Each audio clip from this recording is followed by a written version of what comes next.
Okay, welcome to day one. So, day one of the Prune and Bloom challenge is all about deciding to build your life atelier. So, a life atelier essentially is having a space where you are going to work on your life, on filling in the gaps, right? Because very often in fact, not even very often, generally, most humans, we're operating on autopilot. And we're operating on autopilot because that's how we survive, right? If you were conscious of and aware of every single thing that your body is doing and everything that's happening around you, you would just freeze in overwhelm. I think about it almost as like lost in translation, and being at the cross lights when you're at the traffic lights where you're in a country that you don't know, in a city surrounded by millions of people, and there's all this like stimuli and noises and lights and different weather and different smells, and that's what would be happening. So once we start to understand that, okay, of course our body is running on autopilot, which means that our mind is running on autopilot, then we can start to just pause and actually intentionally take different decisions. And that's kind of the point today, right? The tool that I want to share with you is decision making. So this is a whole module, it's a whole lesson of what I teach inside the Life Atelier to my clients, how you make decisions, seeing decision making as a skill. Now, what we first want to do before we take a decision, I always say, get to neutral. Your brain has an 80% negativity bias. So very often you think you're making very rational, very logical decisions, but it's not actually the logical thinking CEO part of your brain. You can give it different names. Some people like to call it the CEO part. Some people like to call it like the rational, the intelligent, the logical part, or the part that has the long view. Doesn't matter, right? You pick the language that works for you. Um, for me, I almost think of it as like me and Rita. So Rita, my dog, is like she's the nervous system. She's on high alert. She's like hyper vigilant. She reacts very quickly. You can see exactly how she's feeling. And then my job is to be like looking ahead, right, and taking decisions based on past data, present data, and possible future data. So we want to create that space for you to start to just look at everything in your life. And it really doesn't need to be a big job. Like the whole point is that you're going to learn how to do these in a second. Okay. And we're going to look at these tools over the next 27 lessons. And sometimes that might mean that you have, for example, coffee, right? You have coffee for breakfast, and then you notice that at 11 a.m. you don't feel so good. So instead of judging yourself and saying like, "Oh, this happens when you have coffee. Your body can't handle the caffeine." You just update the information and you're like, "Okay, noted. Tomorrow I'm going to have a hot chocolate instead of coffee, or tomorrow I'm going to have a cup of tea, or whatever," right? And you're just kind of updating it. So that's where we're going. The idea is that eventually your life atelier will be a way of living, right? Our goal is life balance. And our goal is expansive life balance, which means we just keep creating more and more and more, and we just keep increasing our capacity for all the good things, right?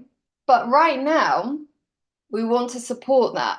Okay. So that's why we take the decision to create a life atelier space. Now, it might be a space on your calendar where you say, okay, these 10 minutes once a week, I'm going to sit and I'm going to connect with where am I in my life? Where do I want to be? Where do I not feel balanced? What is causing me stress? What do I want more of? What do I want less of? Right?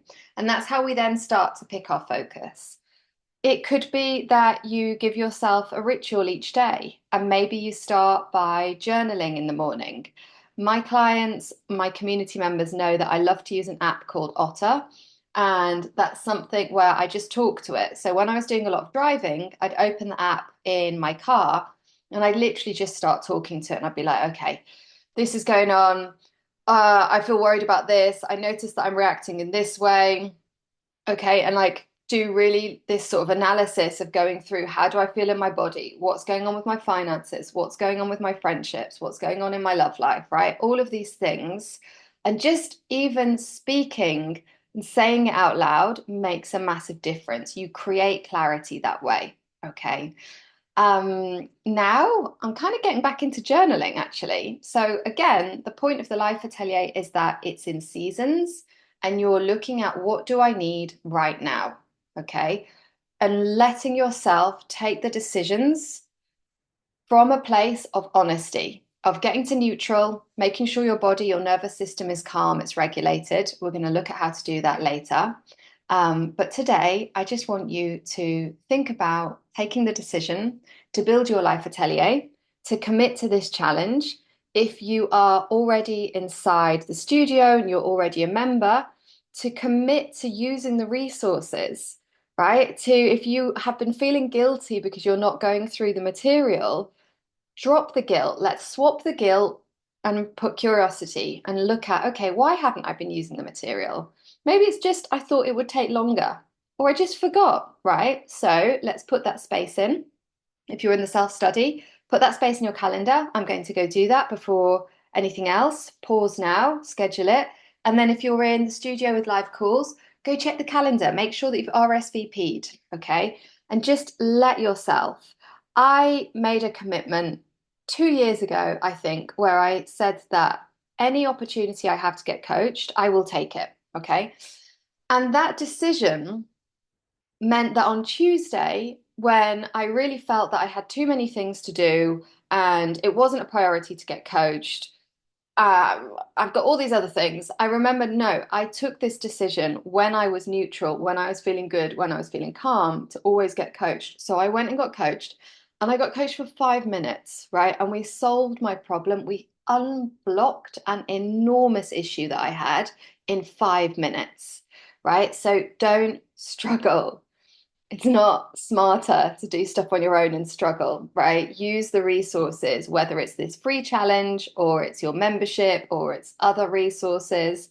And also just think about where is your decision? Because if you're not doing something, that means your current decision is not to do it. Okay. So we're always in a decision. We're either in a decision to do something or to delay it, which is not doing it. Right. So just ask yourself with your goals, have you decided to create them, to commit to them, or have you decided I'm not going to do them? And how does that feel? Okay. See you tomorrow with our next lesson.